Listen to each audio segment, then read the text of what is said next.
In the bottom left for Kaizi Gaming as the blue Zerg, he is Solar.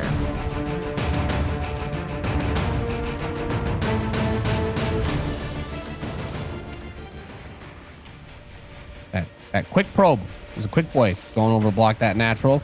The drone already making its way over towards the third. So standard PvZ shenanigans to kick this one off. And all memes aside, Zombie Grub, it is the only Protoss that we have that made it here.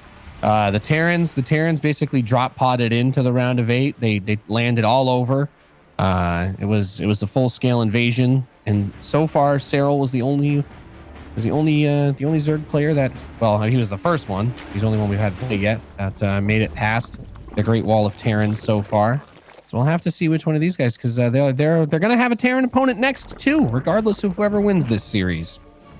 Yeah, you kind of go into this rest of this bracket and you start worrying about the Terrans. But since today is only the quarterfinals, you got to just focus in on the PvZ, and then maybe you can actually fit in some whatever versus Terran before tomorrow's matches. Maybe. But it's something that is unique to these guys. Some of the other guys might be able to play some repeat matchups, but so far not actually happening. But maybe for the finals we'll actually have one of those fabled TVT finals. I can't say that anymore, actually, because they've been happening over in GSL again. So at one point we can say it, but I was gonna say it was the moment when Clem became the first foreign Terran to win a premier event in like 5 years. I was like, all right, our demands have been met, and now of course it would lead into Terran just dominating everything. Once they figured that out, the rest was child's play, as they say. As these drones going back over towards that stretched out third base, but. Gigantha is one of those nice maps, right? You have a pretty defensible third compared to some of the other ones where you're on the low ground. It's a little bit more open, multiple angles to push. So being forced to take that base early on is not going to be the most annoying thing that could happen to you. And there's the Stargate from Trap booting up right next to the natural nexus. Solar even was like sending the drone over there. So this really wasn't even like oh shucks, I didn't get it moment. A lot of the Protosses are all in agreement to send the probe over even before their first pylon. So Solar predicted this and might be predicting as well the Stargate's kind of still the more popular opener, though we definitely see Twilight Councils, which we saw from Trap actually in his previous PvZ. A Twilight and a Stargate, and I think Stargate then Robo. Actually had a diverse mixture of openers, and we are looking a little bit more towards Trap to set the pace, but Solar did show us at least one pretty dedicated attack in his own ZVP, so it's possible that when he sees that it is a Stargate, and that, really usually denotes a macro game, a third base on the way type situation, maybe Solar could do something more aggressive. But even though Juggernaut is actually not one of the larger maps like people think, it's really not that bad. I don't know if it's actually the map that Solar would choose to do something aggressive in the early to mid game. Maybe something else later on. Yeah.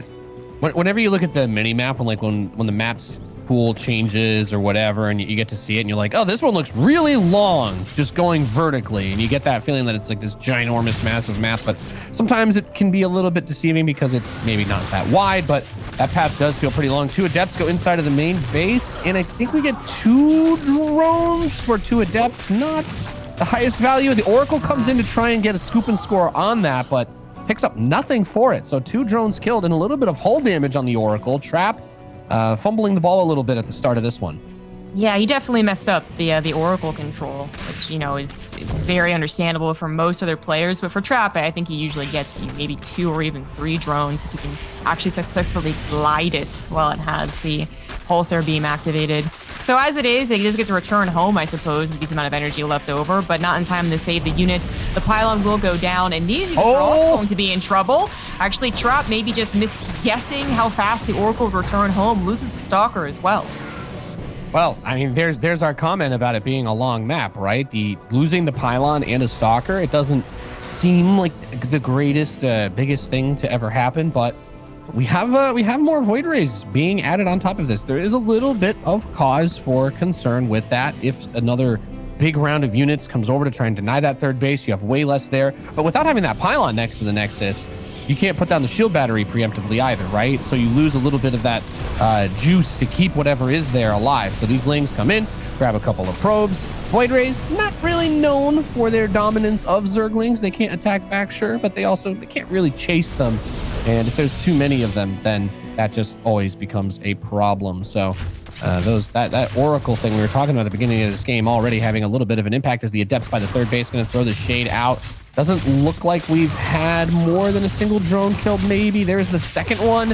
And, well, I don't know. He's killed one drone for every Adept that he's lost in this game. And that's, I don't know how I feel about that one, Zombie Grub. That's usually not pretty good, especially when you have also not had enough defending, so you've lost even more on your own side of the map. Solar so far playing, I mean, not a literally perfect game, but it feels like just a much, much better game despite it only being a couple of drones or a couple of probes. Actually just feels like Solar really has a handle on things and continues to as well. And he's trying to get some scouting done with the Ling, seeing if there are maybe more Void Rays, because you see one, okay, that could just be like the new standard, although it's down. You see one, maybe it's the new standard, just defensive looking for overlords. You see two, you start to maybe like, okay, are they going to continue making it? Did they throw down a second Stargate? Like what's going down there? Yeah. And that's something that Solar actually has not confirmed with the actual buildings, but just with the lack of additional air units, you should kind of maybe feel that it is going into, well, High Templars, which he now does confirm. Yeah. And that's very good. It's very good to see those, especially this early on. I mean, we know the transition into Storm is well underway, so there's not really a window to hit before that, especially, as we said, size of the map. There's Void Rays in the middle of it. You're going to run Roaches past Void Rays. You're going to have a bad time. They are the apex predator of Roaches, you could say. Maybe a little bit less so than Immortals, but 6 Mutalisks booting up now to 7. And I have to ask myself, of course, how many is he going to commit to? But what's the response going to be like? Because we do have the Stargate on the field, but the setup isn't really geared towards heavy use of that Stargate. It's not, but with 8 and then, you know, I guess so little gas really banked up going into upgrades, going into Roaches, I do think it is going to be just like the pop them, try and get as many probes as possible, and then let those mutas go. And the Spire could be useful later on, depending on how long this game goes, which certainly Trap is looking towards a late game. Some pretty fast Storm technology, and then already into a 4th Nexus. That's pretty darn fast. So the mutas are going to be able to at least hit that main base. They could bounce over to the left side of the map too if they survive long enough, which they should. There's just nothing here to defend against it. Even the stag defense isn't done. Quick warping of Stalkers though, very quick reaction. But that's, yeah, still going to end up with probes dead. Yeah, Mutalisks doing what they do best, being annoying. There's the Storm, tries to snipe a Templar, gets, I think, almost got one. There was the Morph for the Archon on the backside of that. A couple of the Mutas kind of get baited back towards the army. But the rest of this is just piecemeal Ling Roach. Was he just trying to bait out some of the Storms to get the base cancellation on the Northwest expansion? I'm not 100% sure. Lings get split off while the other Roaches go up that ramp. But, I mean, there's a Shield Battery and Archon and at least another Size Storm or two. So I don't see Solar getting much damage done here, but he does succeed in at least getting this Nexus.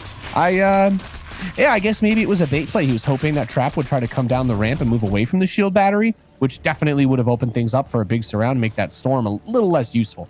Absolutely. I mean, it wasn't like the most Zerg units we've ever seen, right? Like it kind of seemed even like a bit odd, but it also wasn't the most army we've ever seen from a Protoss because he delved so quick into technology and into that 4th base. He was pretty much relying purely on having a choke with Storms and a shield battery. And Solar, just by kind of testing the waters here, getting some scouting with the mutas, was like, wait a second, like this is open. I can do this. And he absolutely does grab that 4th Nexus, which was a risk, and it did not pay off. Now Trap looks pretty bad overall, honestly. He's up against a 5 base Zerg very soon here with 50 less supply.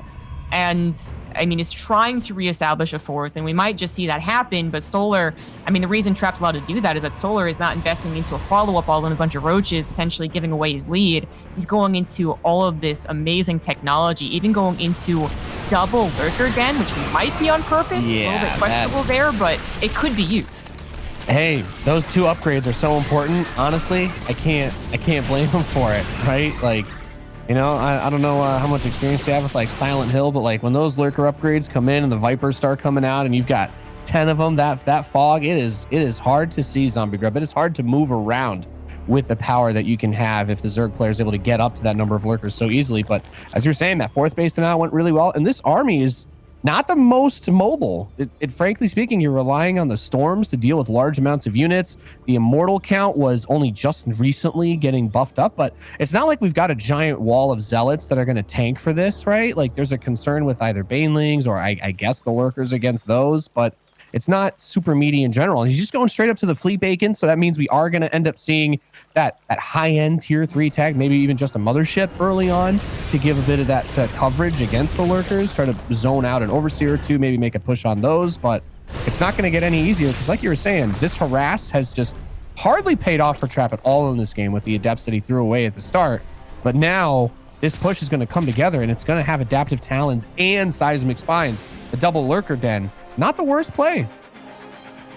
Trap has not really had a lot of scouting in this game. I mean, one of the reasons he also had to give up that 4th base was because he didn't know if there was something coming in from the right side, and that has just continued on for the next couple of minutes. If we check Trap's vision, he actually had no idea what was being set up as far as the structures went. He just recently got sight of the actual army.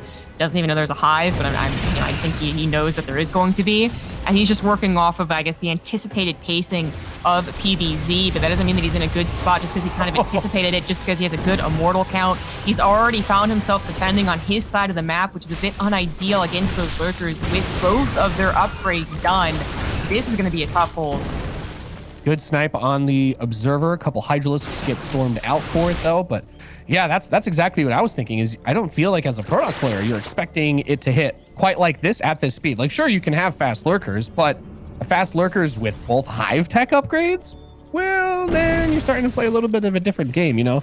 I like to think of lurkers like Marines, and even though they're completely different units, because the difference between having those two basic researches for them, or I guess for the lurkers, that high-end research, it turns them into a completely different unit, right? They become the backbone of your army, and they're very hard to engage into when you've got that 10 range pushing these forces away. But good run by Trap to try and grab that southeast pocket base. Yeah, at least that's something that's going for him. He did pull back because he wanted to make an even larger lurker count, so going from 12 to 17. And once again engaging, that's a lot of lurkers. I don't even know with a concave of immortal is going to be enough. Mothership comes in to try and help out. There is only one overseer, and that could be actually really huge to take out. It's already been feedback, so I don't know what's going to happen that quickly, but I'd be a little concerned if Solo to actually even plant it there in observer mode with how like the mothership is actually doing the same thing. The second overseer does come in though, and we do see ourselves a little bit of a stalemate. Solo doesn't really want to move in. He knows the surround could be setting up, and then Trap doesn't want to move in either because it's so many lurkers.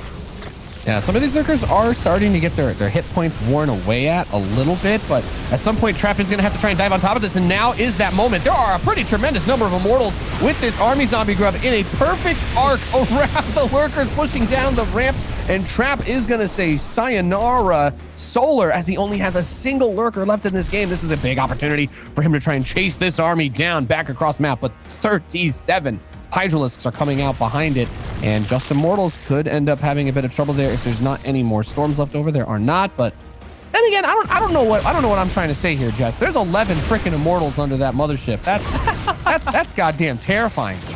That is a good number of immortals, but they still need a concave. They still need one of those surrounds. We can see them look like the biggest, baddest, the best units ever, which is kind of what we just saw there, because the concave worked out. But as soon as those shields are done with, then even the immortals will look like paper against enough lurkers. So that's something that I think every Protoss really they understand how quickly it can go from 100 to 0 for them, and they're going to be kind of careful even after such a fantastic fight. War Prism does go down. That does kind of suck, just as it means it could have been mobility, could have actually tried to split some of the army apart, but the actual army of Trap is still very powerful. Got some storms in here. The immortals still actually having their shields, and he's gonna go ahead and circumvent the lurkers, go in through that natural base and try and get on that high ground, which so far is successful in doing. Is he actually going to commit? He is indeed going to commit, but there it is. Just a couple of shots from the lurkers, and the immortals don't have a concave, means the immortals have to run away.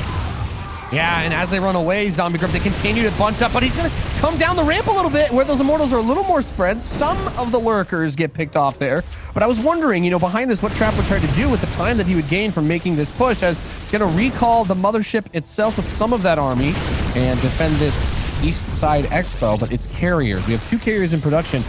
I start to feel a little more terrified though, because we haven't had a single air upgrade started, and carriers with no upgrades, they suck. Yeah. Not the most useful units. Somewhere out there. Actually, I know Roddy's in chat right now. He is yelling for us. +1. Where is it? Where is it? The lurkers have 1 armor by default. So with the carapace, the carrier's damage is cut by like 40% against them. It's a huge amount. It's a huge discrepancy caused by not having those. As these lurkers are still going to be a big threat on their own before those carriers come out anyway. With the amount of speed they have jumping on top of these immortals, trying to get that quick burrow. The immortals don't shoot while moving, so Trap needs to be very aware if he's going to try and focus fire any of those down on the retreat. So there was a little supply block just for a second because all of the overseers died, but the mothership got destroyed and it wasn't really worth rebuilding, wouldn't have been out this time anyways. So Trap is just desperately trying to buy some time to get 2 carriers, maybe enough of them even without upgrades to at least buy even more time basically, because I think that's actually what Trap is thinking. He knows he's in a bad position, but maybe if he can buy time, get some good storms down, then he can continue holding on. But Solar, obviously having that Spire from the early game is like, okay, I'm not going to let this get too extreme. I'm not going to just send Hydras through chokes into your Archons. Let's go ahead and just get some Corruptors, and that should be the ticket to Solar's victory. Yeah, I don't see too much lasting power in this army, just because like if he was able to get up to, you know, like the magic number, you get like 7 or 8 carriers, you got +2, +3 coming in, then I start to think, okay, maybe you've got a little bit of something going here because you have that snowball potential, but the Corruptors coming out, the carriers are not doing any damage to these. The Archons don't really have time to stand and try to shoot the Corruptors from below because there's freaking like 30 Hydralisks in this army zombie group just steamrolling through Trap, and GG is called. Solar takes game number 1. Very well played from Solar. Certainly from the beginning, he had a lead. It just all was, you know, Solar did this and Trap unsuccessfully did that. And then it turned into a game where Solar was able to get to 17 lurkers with double upgrades. Trap had one brilliant moment where he got that concave on top of the lurkers, and that was a very costly battle for Solar. But by that point, Solar had already built up enough production, technology, and bank to replace it quick enough to not be punished. So Trap, I mean, I feel like his greed didn't quite work out. You know, that 4th base getting killed as soon as it actually completed was just really unfortunate. But we saw what Trap can do in a more even game. That's what he was trying to show us for the last like 7 minutes of that game. It felt like it was like, I can make these comebacks happen. If we just had an even game, I actually maybe winning this, but it was already such a tough one. Yeah, and everything just fell apart so fast. Like just being able to see the way that he recognized that Trap was going for like just such a slow style, right? Like he wasn't bringing the pressure. The adepts early on all basically did nothing. He traded 1 adept for 1 drone 4 times. And then you have 2 lurker dens. So you have all of the upgrades that you basically need for the rest of the game done by the 12-minute mark. And then like, yeah, okay, good luck, Protoss. You have fun dealing with that. Now I'm just going to run lurkers all over the place and lings and just make your life a living hell. And that's basically what happened. And then you're trying to fight +2, +1 Hydras with 0/0 carriers. No, not today. Not really gonna happen. Never gonna work. Yeah, but that was, I guess, just Solar's plan in general, right? He wanted that fast 4th base. He wanted to not be punished. He wanted to play out the super long game on Jagannatha, and he would have also skyrocketed up into the Fleet Beacon. He got there pretty quickly, just couldn't afford to actually utilize it. Imagine if all the bad things had not happened and he actually got to that point. Then we're talking about how some Zergs are a little, let's say, scared of the Supreme late game. But Solo did not let this guy get there. In the bottom right, down 1, he is the red Protoss, Trap.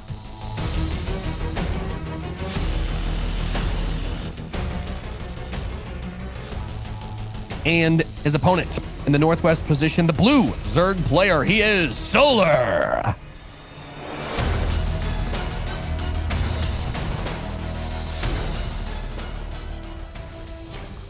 Solar's cool though. It's nice to see him doing well and having a good first game performance in this tournament. When I think about Solar, I always think about that fantastic event we had in DreamHack Stockholm years and years ago. It was one of the most fun events I've been at, and especially because that was one of the few we got to hang out with these guys. Solar he's such a fun guy, such a funny guy. He'll make the jokes, not parting level jokes, you know, but at the same time, he's not as shy as like a guy like CJ Hero would have been there. But it's You always love seeing the guys that bring a little bit of personality because, you know, they care a lot about what they're doing. They put their heart and soul into this, and they want to win, and they want to win big. No one really has the same humor as Parting. No, that's true. That's true. And maybe that's for the better of the universe. Yeah, Solar doing well, very, very well in the past. I mean, there was so many times it felt like where Solar was the best Zerg when some of the other Zergs like weren't performing as well, or we were kind of in that weird era where like, you know, Rogue had just won a tournament, and we were like, great, Rogue's the best, and then Rogue was like, okay, I'm just gonna lose the next like 2 that you thought I was gonna win. You're like, oh, okay, I guess that happens as well. And then just never really getting to such a prestigious point as the other Korean Zergs to Rogue Dark, right? But Solar's always been there, and at times actually been, I think, better than them, and just unable to really get that perfect tournament to showcase that. So that's why I was saying at the beginning of the intro is like, just like this could be it. Solar winning this against how good the players have been, how good the groups even started off with, would certainly go a long way to reminding people just how damn good he can be, and really set him up well for Katowice, where I feel like he also was supposed to do well in 2020 and then just fell short.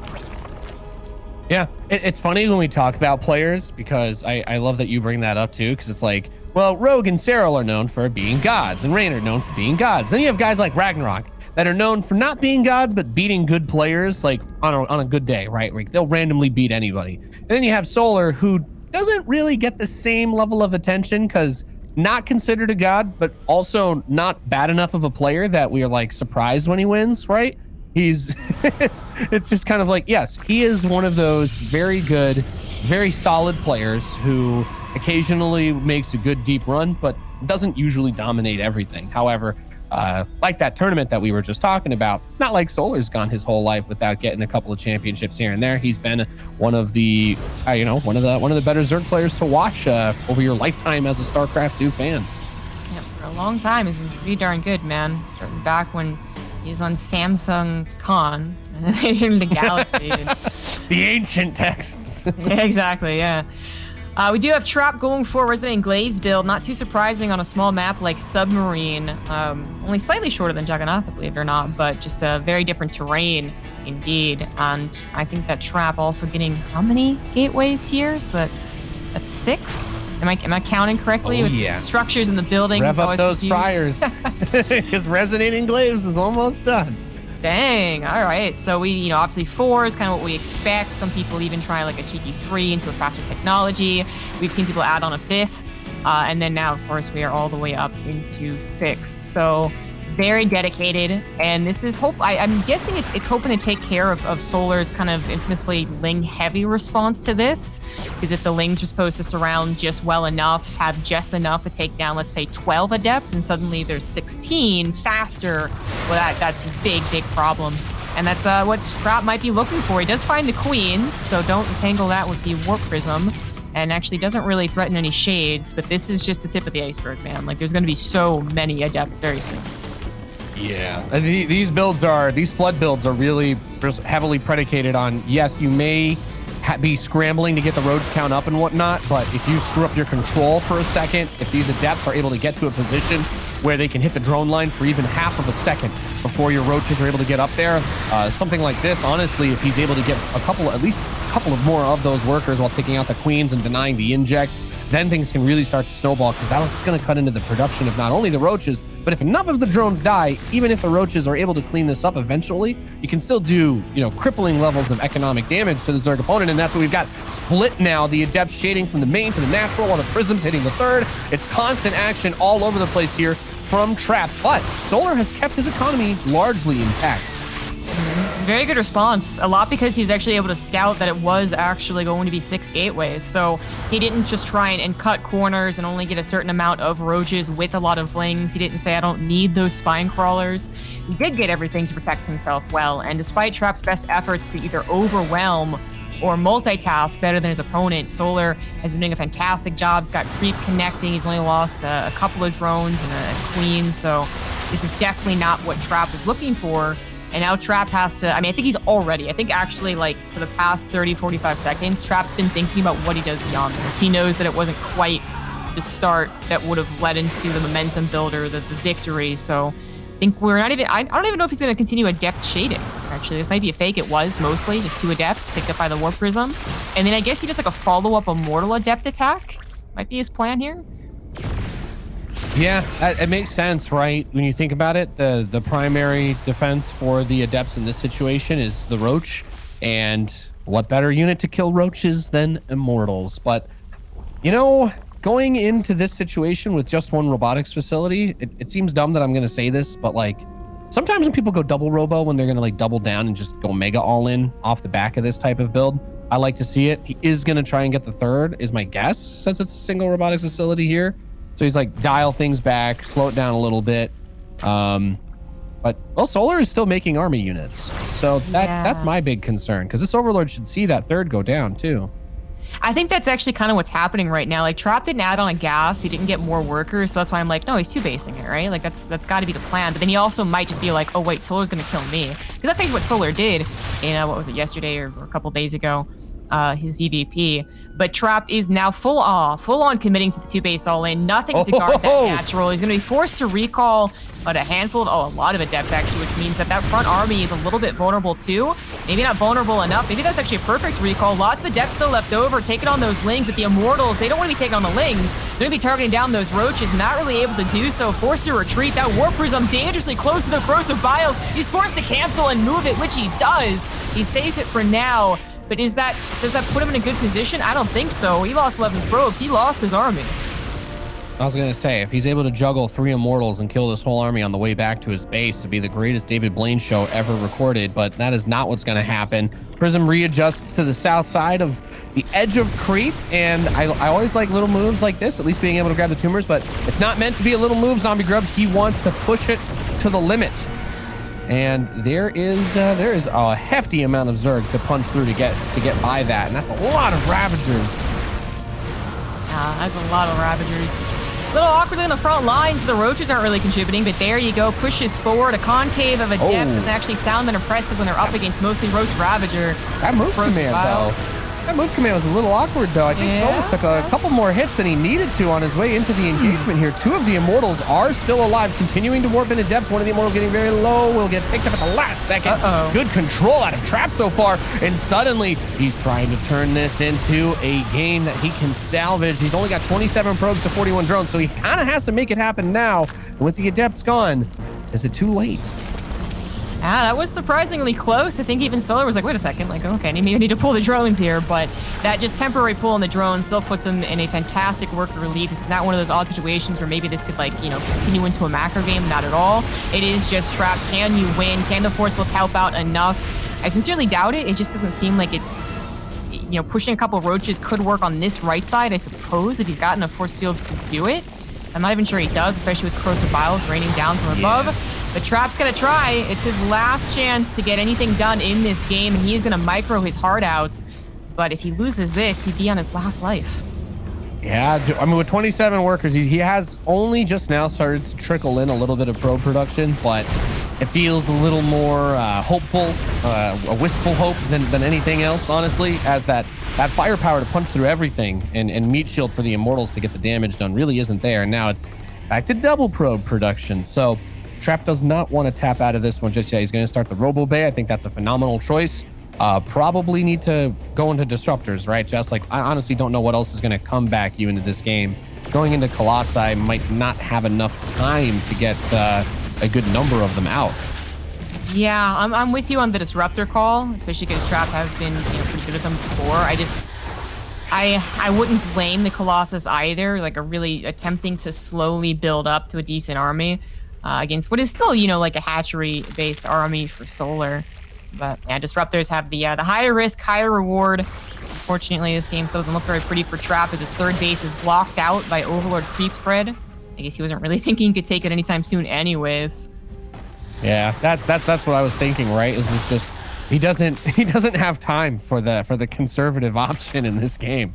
I think he's gonna have to take that risk, and there it is. And not only do we get the Disruptor, but he is gonna invest into Gravitic Drive as well. So that's the Warp Prism speed upgrade, which is gonna allow him to perhaps maneuver a bit more quickly into the spot he wants to be to catch those Ravagers and Roaches off guard, because one or two juicy disruptor shots could do everything, but the Zealot wasn't on hold position. He's a Roddy Zealot, but only 2 lings got in, so okay. Okay. Yeah. Catastrophe averted, question mark? He fixed his mistake and then didn't hold position a second time, and that's when I was like, oh, I'm a little judgy, but he is trying to build up his army, get everything prepared, scout, harass with the warp prisms. So hopefully he fixes it for now. And I mean, that's going to continue being a problem. It's not even like he's even stretched that thin on bases. He's just stretched thin on options. So he's making those types of mistakes. I do like the little split here from the Adepts, but Solar still pretty darn good against dealing with them, just like the first game.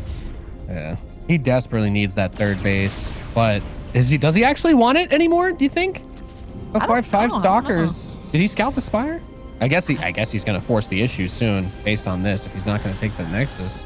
Yeah, he did scout the spire. So, I mean, I think you're right. Anyways, I think even without that scout, he's like, I need to all in again, which he is right about that. Now, this is where disruptors really do get powerful. If they're being defensive, that's typically where the offender can kind of get a concave and be prepared to split. But defensively, they start running out of room. Maybe magic can happen or force fields come down that are just perfect.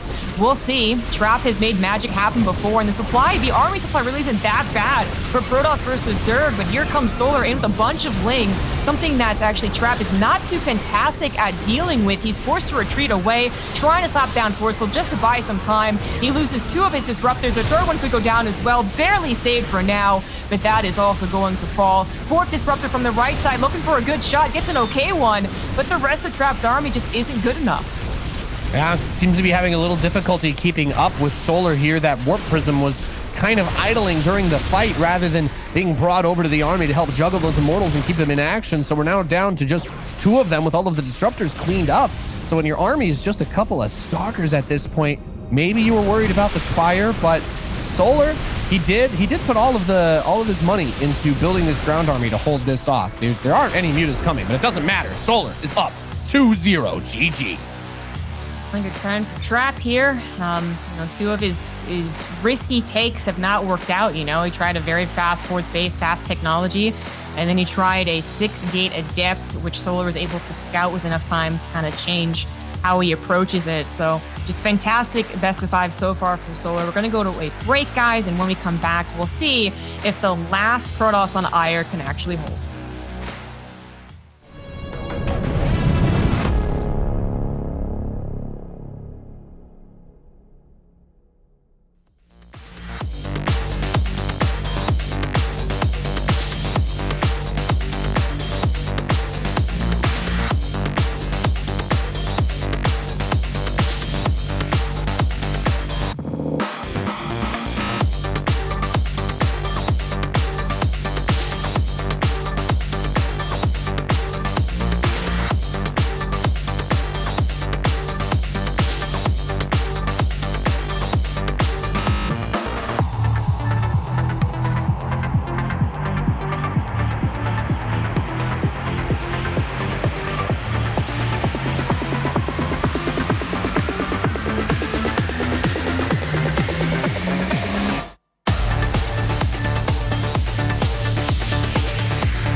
We're looking at the last life of Protoss right now. Trap, the only Protoss to make it into the round of 8, now down 0-2 against Solar, who is having one of the best runs I feel like I've seen of him. He's had a lot of them, and then he's been cut short sometimes. Well, this one, I don't know. It's looking pretty good, man. 2-0 against two vastly different styles. What can Trap actually come up with? I'm not sure, Zombie Grub. I'm looking at this series so far, and all I can think about is that very depressing first mission in StarCraft Brood War for Protoss, where Zeratul has to run through the completely destroyed Zerg overridden Ire, and that may be where we're headed. That may be where we're headed on this one, because this guy in the Northeast has been unstoppable. In the blue, he is Solar.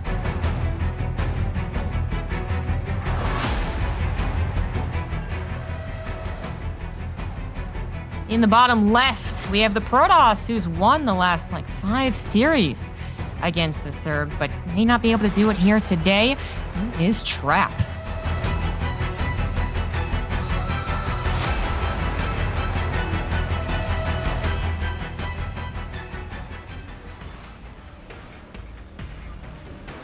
Just imagine going back to visit your old stomping ground, and there's just this funky creep stuff all over the floor and tentacles sprouting out of the ground everywhere. It's got to be terrifying, Zombie Grub. Absolutely terrifying. It's just like the last time I went back to Scranton.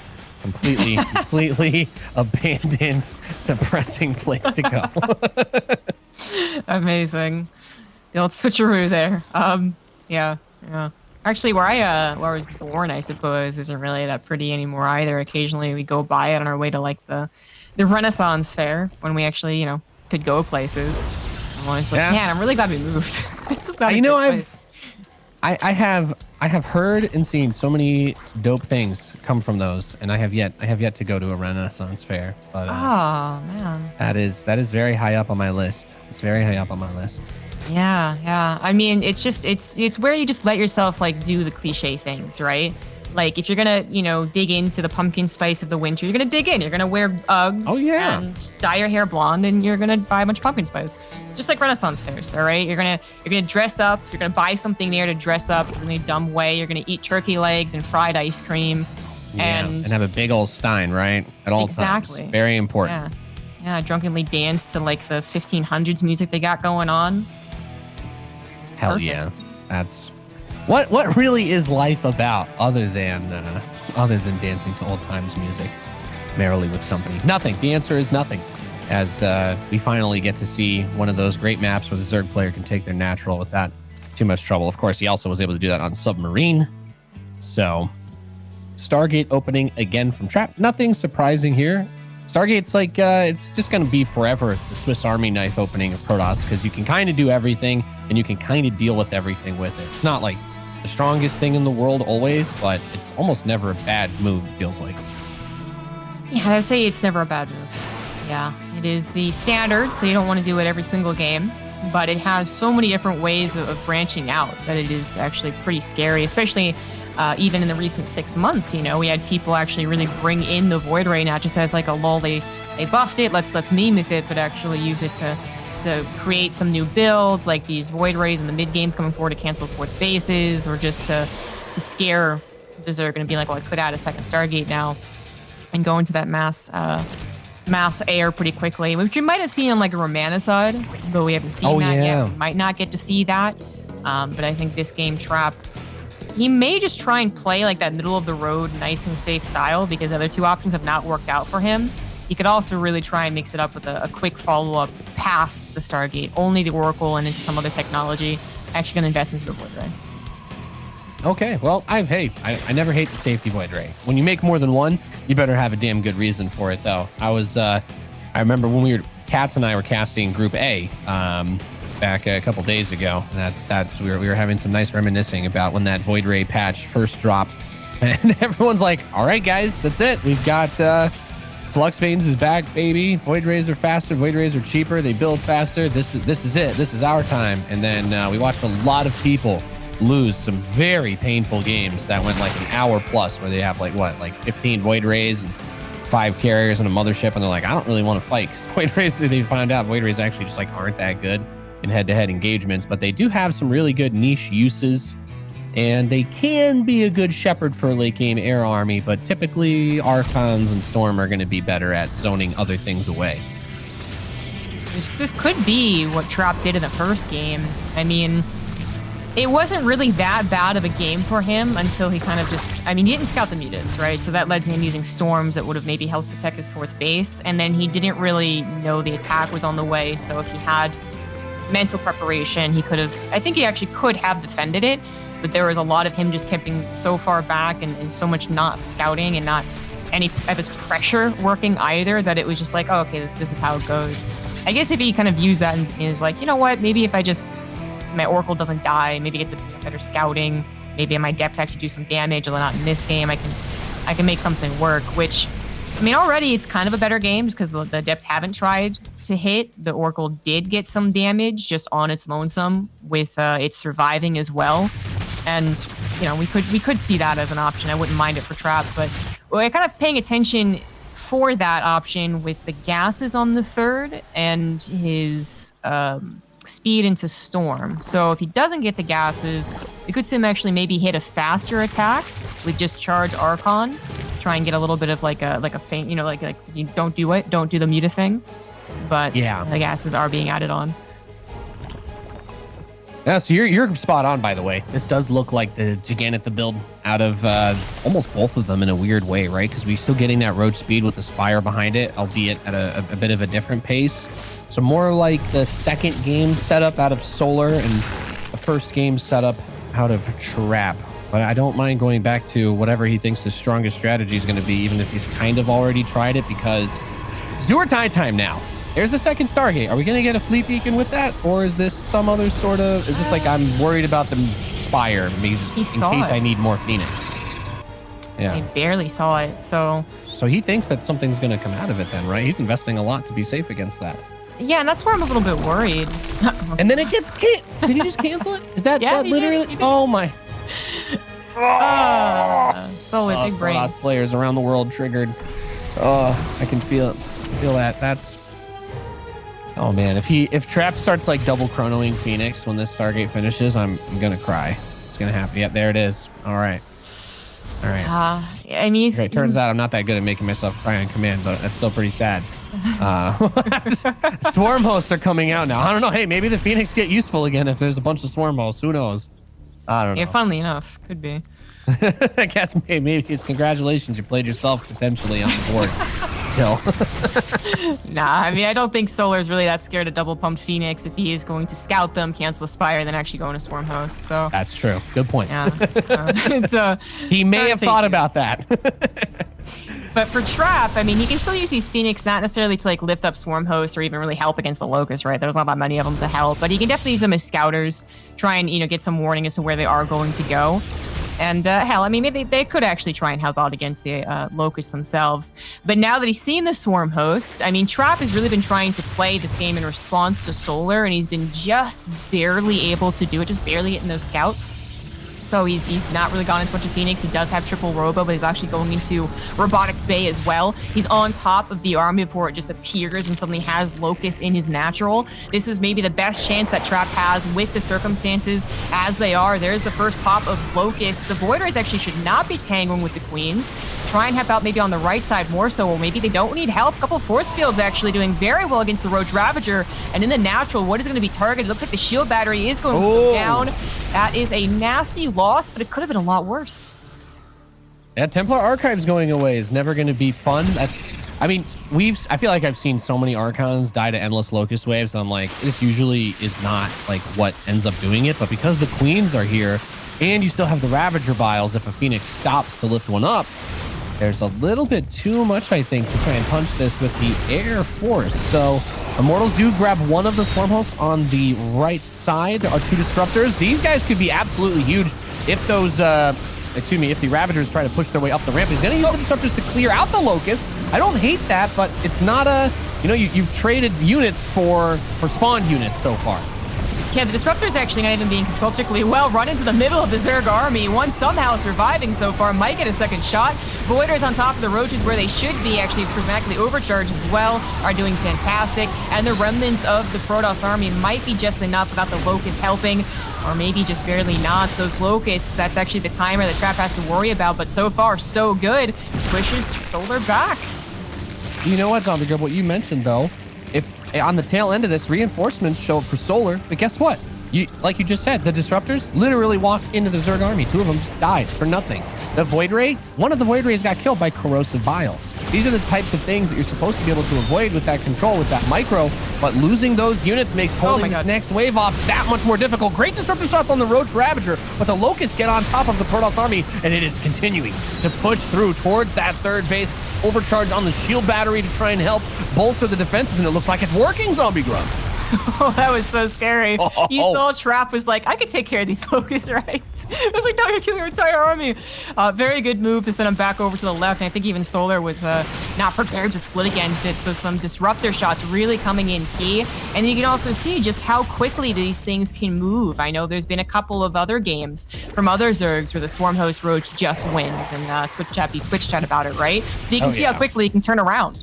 And then suddenly, you know, Trap has this really good army with a decent number of Disruptors, very mobile Blink Stalkers that also have upgrades, and can maybe even pump out a Warp Prism to start harassment. So this game is actually looking fair enough for Trap. Just got to be careful about, losing some expensive units against Locusts.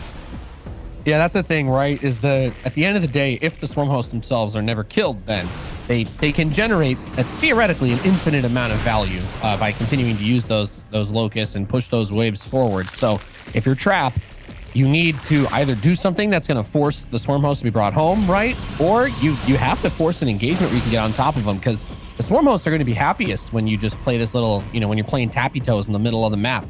Will they, won't they? That's when the Swarm Hosts just absolutely reap value, because they're just going to keep sending wave after wave, and it don't cost nothing after that down payment's made at the hatchery.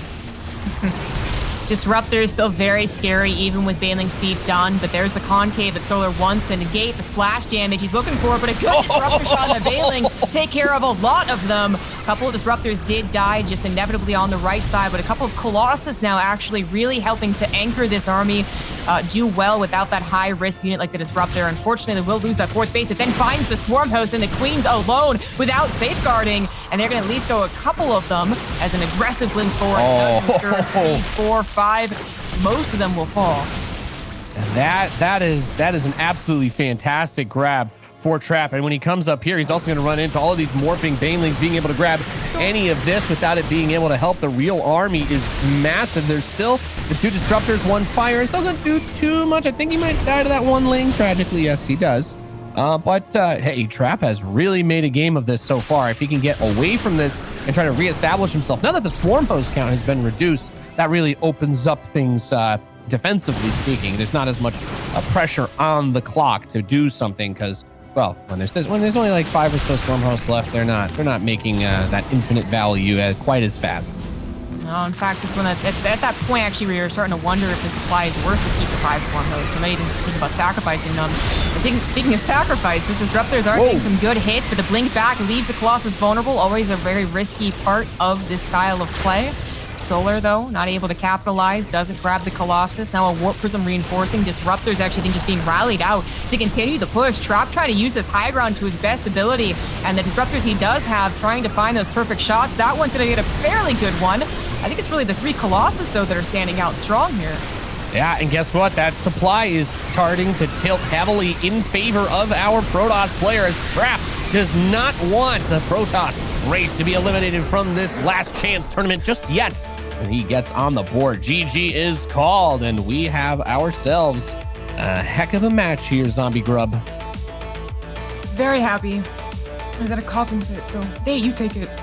All good, yeah. So Trap getting on the board brings this to a 2-1 score, favoring Solar still, but a nice adjustment able to be made. We didn't see the Swarm Host brought out as a response to this style in game number 1. It was that really fast lurker play, right, that Solar went for. Really heavy lurkers, really heavy upgrades. Wanted to win this one, I guess, a little bit faster, because that Swarm Host timing with the Ravagers is absolutely devastating even on that map. But Trap dealt with that extremely well. That's a hard build to hold. So all I've got to say is just damn. Yeah, especially when Solar was trying to like do everything, right? Trap was trying to keep track of someone who was constantly tech swapping, willing to cancel structures. And that usually, it's a tough line to walk there, especially for the Protoss, but he was able to do it.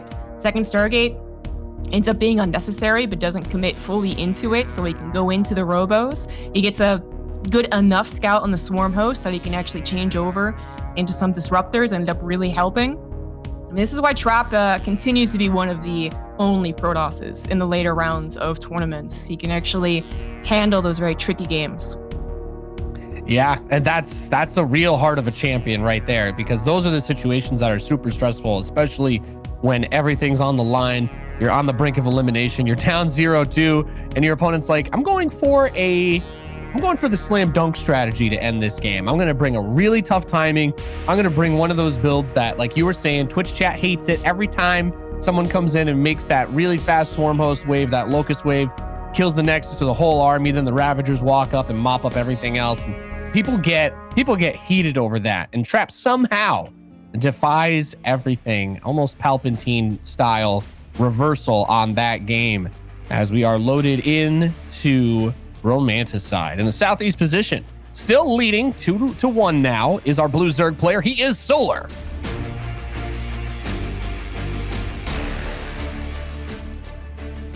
In the top left, as the red Protoss, he is Trap.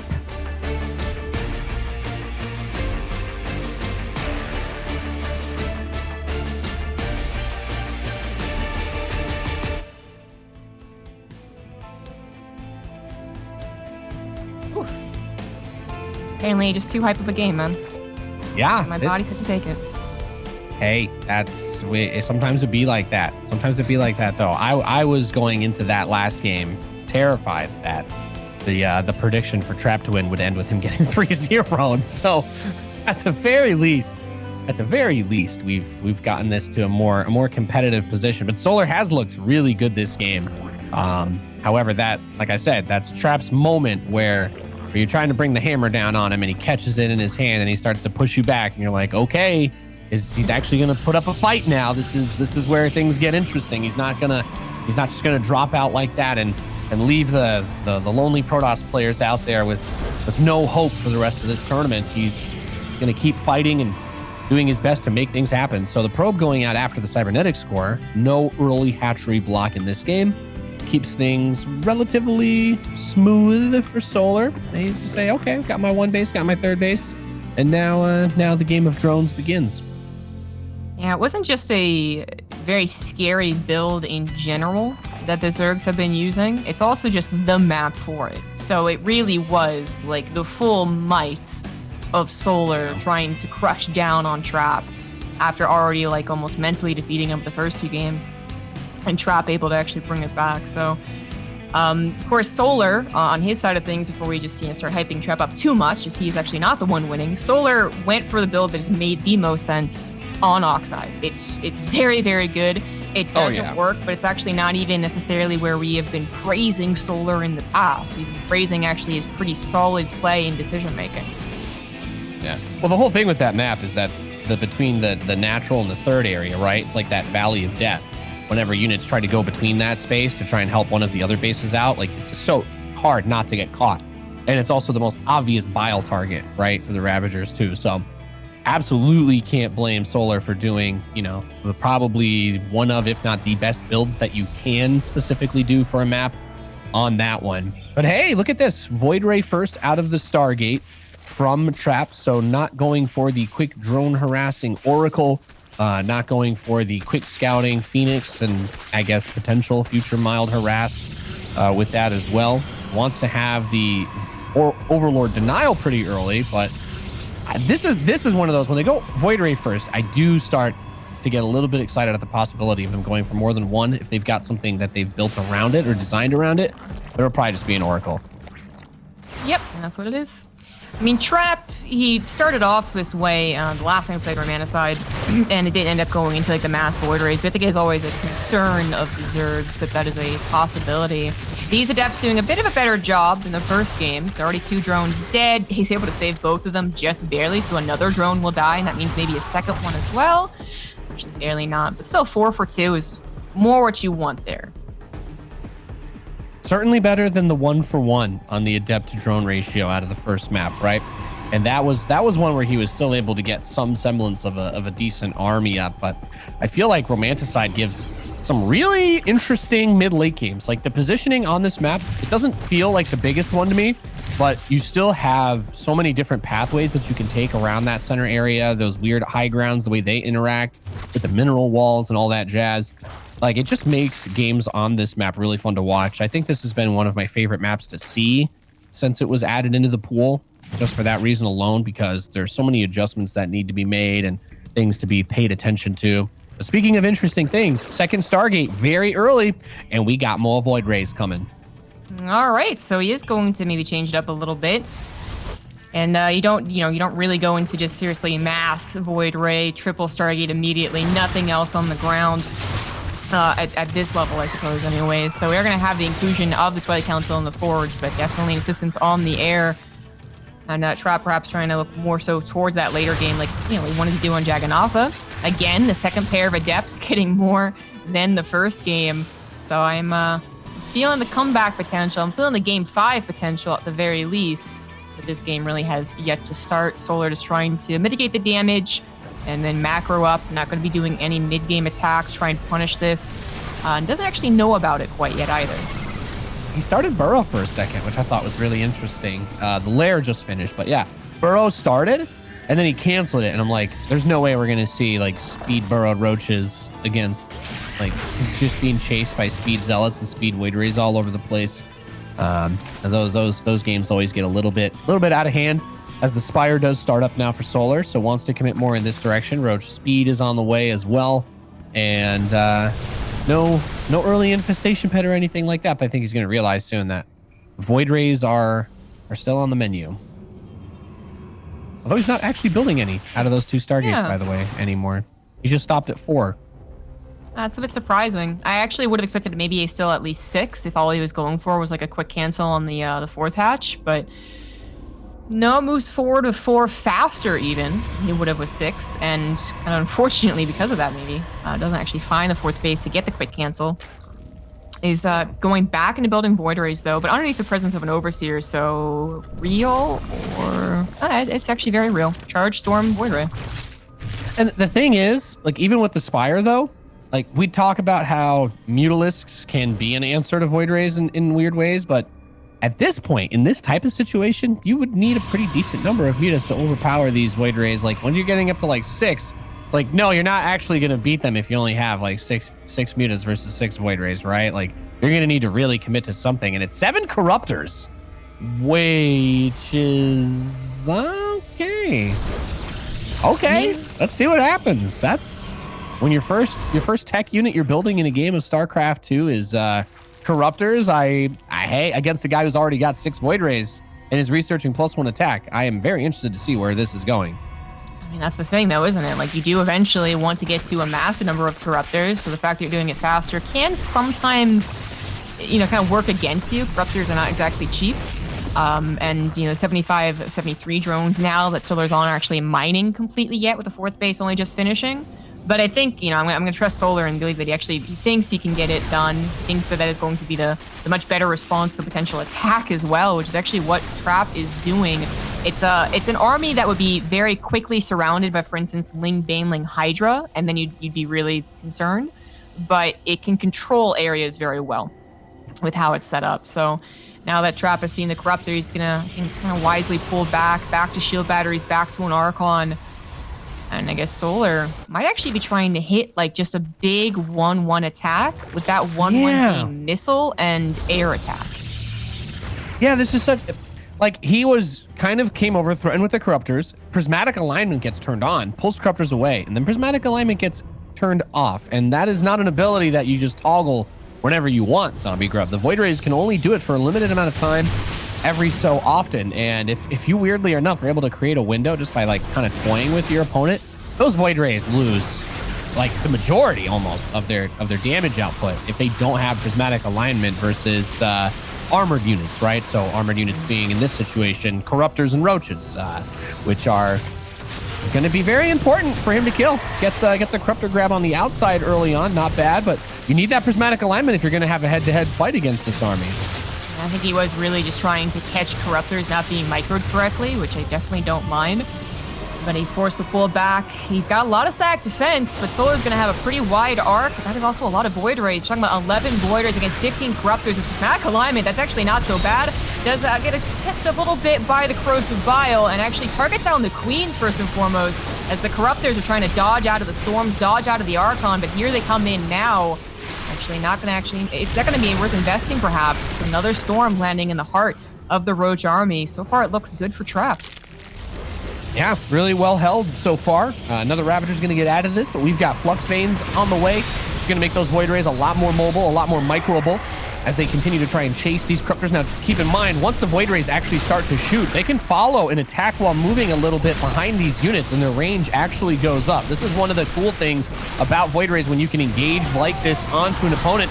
It's very hard for them to disengage, but at this point, he's just going to say, I have enough to kill you, turns Prismatic Alignment back on, kills about half those Corruptors in a flash, and now, with the reinforcements coming in, Solar thinks he can get the best of this army, but he is going to lose every Corruptor that comes over here. He seems fine trading a few out for a few, though, with regard to, you know, Zerg build units a little bit faster typically than Protoss do. Stack defense is still all there, though, so as Solar tries to at least take advantage of the Void Rays being off to the right side, they meet a bunch of charge lot reinforcements, they met a bunch of shield batteries with cannons, and Solar's bust is not going to work. Some excellent defense reading here from Trap, as well as just the micro of the Void Rays, which I know is going to sound comical, but he's been very good about keeping Prismatic Alignment when he needs it, canceling it when he has to dodge, and then sizing up the Void Ray Corruptor army afterwards accurately. Yeah, I like that Solar throws the roaches at him. He's like, oh my god, you're going to kill all my overlords. You're going to kill it. You're going to basically kill me right now unless I force you to bring the Void Rays back right now. And doesn't matter anyway. Realizes, yeah, okay, I'm dead. As there were way too much on the field still for Trap. And he ties this series up 2-2, Zombie Grubs. So we end up with this becoming the good close match that we were all hoping for in the beginning, right? All of us were hoping for it. Yeah, I certainly was. I predicted Trap with a 3-2, but I also just wanted to have as good of games as the casters before us. It'd be very unfair if they got these sick games and we got an 0-3 that was a lot faster than theirs was. But now we got ourselves a game for 5 guys, but you know the drill, only after the short break.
Welcome back.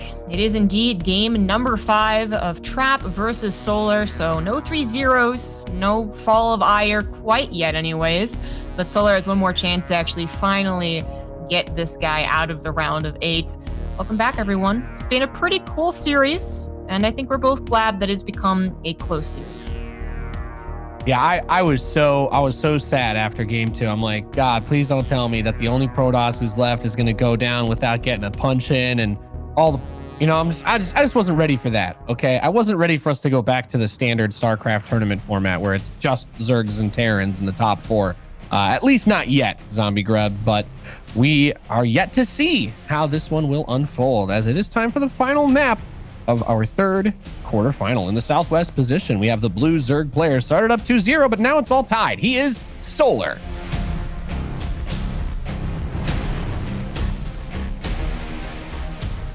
In the top right is the red Protoss. He is Trap.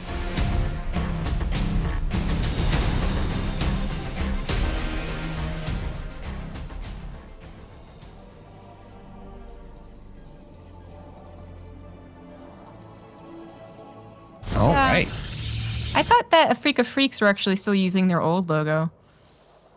I just realized what I was saying. It's okay. There's no way that you know less than me about the correct logos.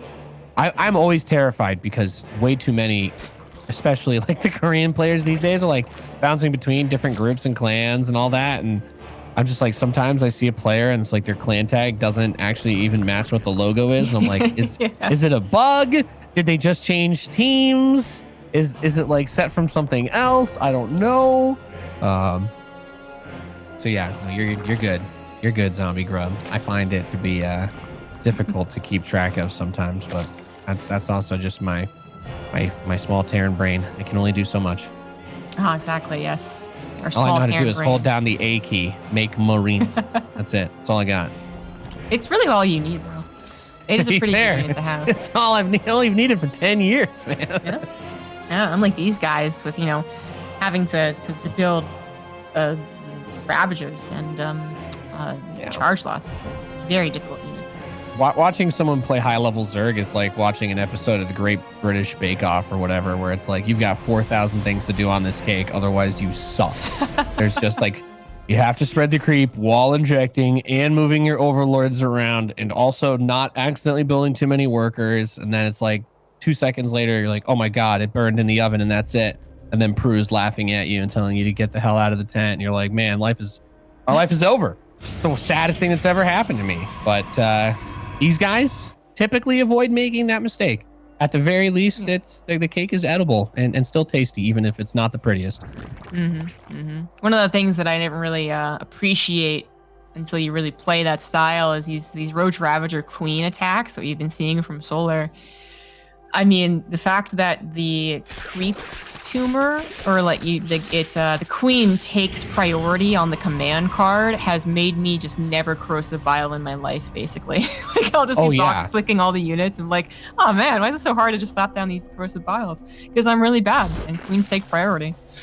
Well, that was they get the I have a Raven with my bio experience. Exactly. It's like, oh yeah, I press T and then nothing happens because my Raven wants to know where the auto turret goes and my whole army dies. I'm like, oh yeah, so that's different hotkeys for the Ravagers and Queens on those pushes for sure. For sure. And hey, I love this change up. Very fast Dark Shrine. Presumably with this robo timing, it is just going to be boom, boom, Prism. And whether or not there's a crazy aggressive push behind this doesn't really matter. Plenty of Protoss players can turn this into macro. Plenty of Protoss players can turn from this position into all in. So we'll have to see which way he wants to take it, because we have had a decent bit of aggression out of Trap in this series. So I'm not going to write off the possibility that he finds a way to double down on this if the DTs do some sort of damage and he thinks he can go for the throne. I like the change up because it is a pretty big one. You know, mostly when we're talking about the openers of Protoss nowadays, it is more of like Twilight Council technology, perhaps into Dark Shrine or Disruptors or something like that, or Stargate. and then maybe occasionally a Robo, but bringing it back, bringing that old school style back of just an Archon drop from the DTs, something that Zest still does, as he's always been in love with that build, but can sometimes be a throwback and be like, the Zerg goes, oh, wait a second. Oh, yeah, that exists. And hopefully Solar is remembering that. He does have a Spore Crawler on the way, taking into account that he really doesn't know what's happening, and he's already got one in the main and the natural, so he should be completely covered. Trap actually just going to poke, just see what's going on. If he had 4 DTs do the poke, that Spore Crawler's dead, but it was only one, so not going to get that chance. But the other one, trying to slip past, going to the main base. Yeah, and not going to find much purchase. Thankfully, he is able to stay alive. The Prism is not near that one to save it, but on the backside, the Adepts are ready. The door status equals held against those Lings, and these DTs are doing their best Butcher Pete impression, running around these drone lines, hacking and whacking and smacking. Only 3, okay, up to 4 now. You definitely don't want to lose them, though, so recalls one out of the natural. And since the Zerglings aren't at the main base, that one's like, maybe I can get in, but no, and then has to reposition. But hey, the lair isn't done yet, so there's not too much risk with DTs in this situation, unless your Zerg opponent decides they're going to build like 5 spores everywhere, which that's just not really a good thing to do.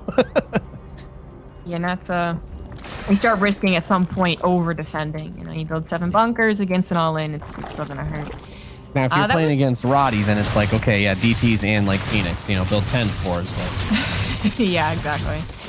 I'd say that was only off of 2 gateways, which is also part of the reason we didn't see that big, attempted bust with the DTs into an Archon drop, right? And I'm sure that's something that Solar was also like, well, where's the Archons? Why are you trying to be so like fancy with the DTs? Gets an Overseer in ASAP to see what's actually happening, and it was 2 gateways into an additional 4 with some pretty darn fast blink, although not being chronoed, so it's not like a big timing, but it is certainly what we recognize as one of Trap's strong suits. Like, he's been able to use the Blink Stalker into Colossus style very well, and that is where he is headed. Solar actually, I guess, a little worried about a potential move out, despite, we know the upgrades aren't done, but he's not quite sure. So he's getting a decent amount of roaches, and I'm actually starting to wonder if this is less about him being defensive and more about him just attacking, but then I'd question that because he isn't getting roach speed.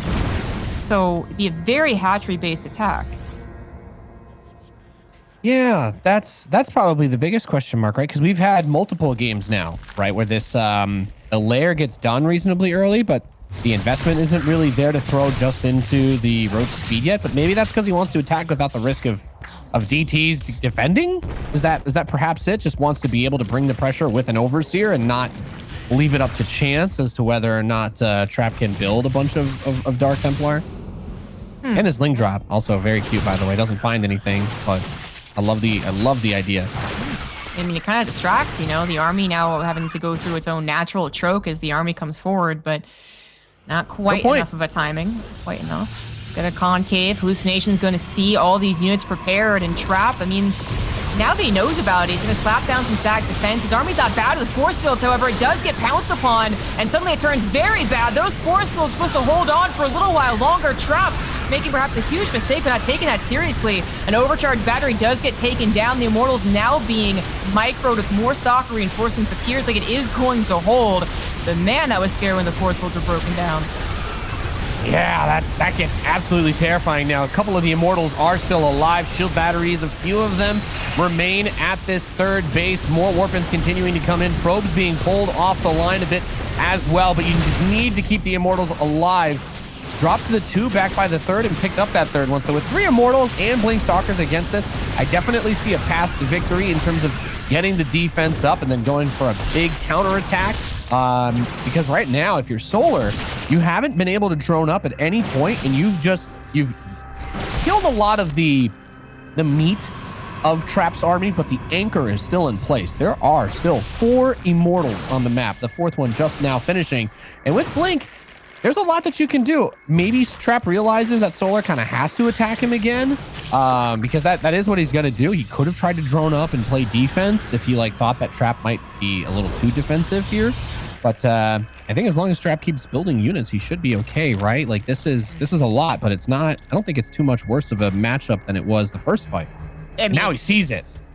Yeah, he knows about it. I mean, I think it's much worse than the first fight, where at least it was a bit of a surprise, and the army was still kind of more so like sentry dependent, but now the stalker count has risen, and the immortals, you know, most of them lived through it. The war prism's still available. The shield batteries were taken out, but it looks like he doesn't even need the shield batteries. One will finish, however. This seems like it might be the last chance for Solar to actually close out the series, and I'm not sure he's going to get it. And aggressively forward means that trap is in fact going to go